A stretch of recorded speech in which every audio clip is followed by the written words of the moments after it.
I'm Sanjai Addla. I'm a urologist, uro-oncologist and robotic surgeon at Apollo Cancer Institute, Apollo Hospitals, Jubilee Hills. Today we are going to talk about blood in the urine. Is it dangerous? And the straightforward answer to that is yes. Depends on what kind of urine we are talking of and what kind of blood are we talking of. What I mean by that is, quite often in majority of the investigations patients tend to have for master health checkup or any sort of health checkup, they do a urine examination, and if there is a small amount of blood in that, that is called as non-visible hematuria, non-visible blood in the urine.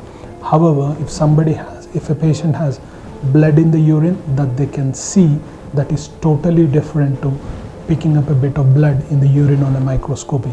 So when you take a non-visible, that patient cannot see, non-visible blood in the urine, that is not that very dangerous, and we tend to find serious problem in a very small proportion, less than 5% of the patient.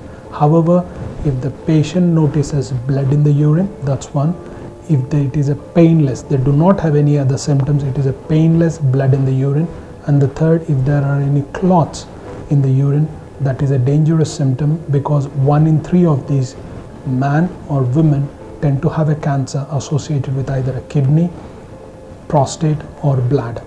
So anybody who has got blood in the urine do need to seek a specialist help, especially from a urologist, who will do further investigations in the form of an ultrasound scan, a CT scan, and you might also need a cystoscopy, wherein we put a telescope through the water passage, have a look inside. But presence of blood in the urine is a dangerous symptom, and I would advise you to seek advice. Thank you very much.